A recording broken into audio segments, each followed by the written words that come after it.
We've taken quite a journey into DMM and the key principles that help contribute to an effective movement. Sam, this must have been a big journey for you, as your mindset changed and you transitioned from a traditional church model to a new way of thinking. Yeah, for sure. I don't think we can emphasize enough the transition in thinking. We've talked about it a lot, but there really has to be a paradigm shift in the way we do discipleship, the way we think about discipleship, the way we start with prayer, the way we find people of peace, the way we come alongside people for the journey, and the methodology that we use. With the Discovery Bible Study, using that format to reach the lost and to come alongside them and walk on that journey with them. So there's definitely there's a transition in mindset for sure, and it is quite the journey. The one thing I'd say with our own particular context is I think the one thing we've been guilty of is just simply yielding to the Holy Spirit. And that came from that starting in prayer.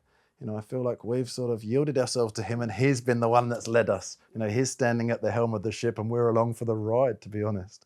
But it's been wonderful. It's been a wonderful, wonderful journey.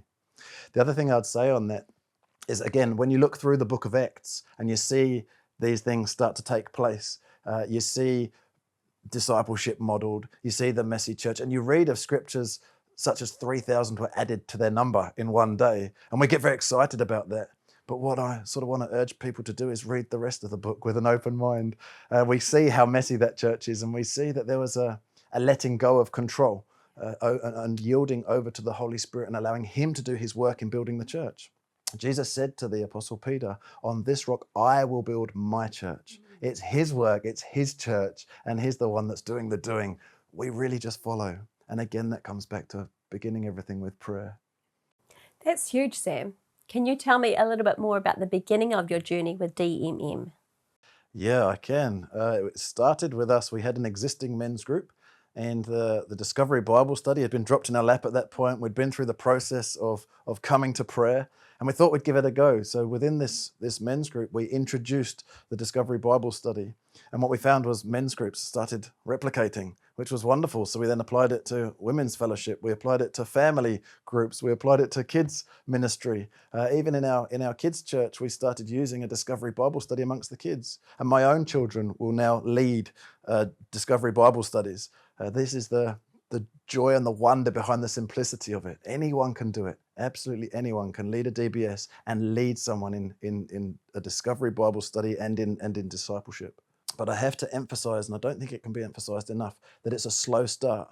You remember the figures that we went through in an earlier video. The growth starts slowly. And if we want to grow big, we start slow. And it's okay to go slow. In the first couple of years with those figures, we'd only reached a small number of people.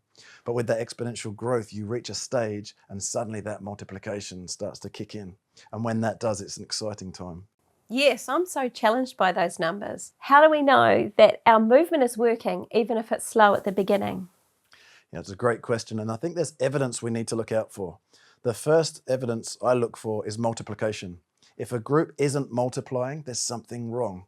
And you can start to inquire about that. And often what you'll find is teaching is taking place. As soon as someone starts teaching, instead of just asking questions and facilitating a group, it will stop that group from replicating and multiplying.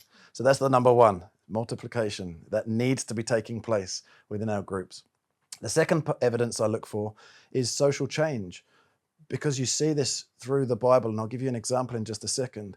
But what we're looking for is a movement with that exponential growth. And as we enter into those stages, we should see social change on a scale, that can be noticed.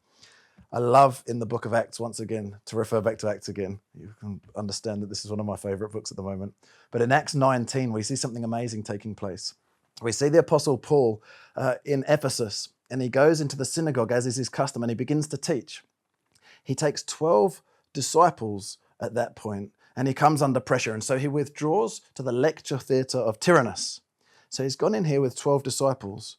And we read that he was in there for 2 years, speaking to them daily.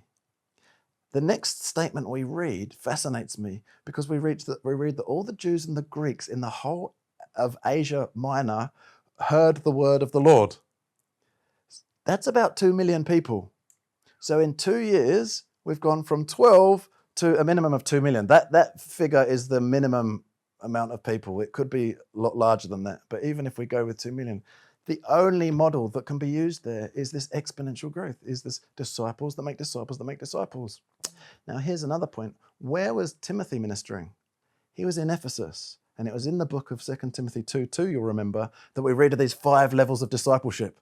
And so this excites me. Now, what happens next in that book of Acts 19 is that we start to begin to see social change. We read of this man, Demetrius. He was a silversmith, and you'll know the story.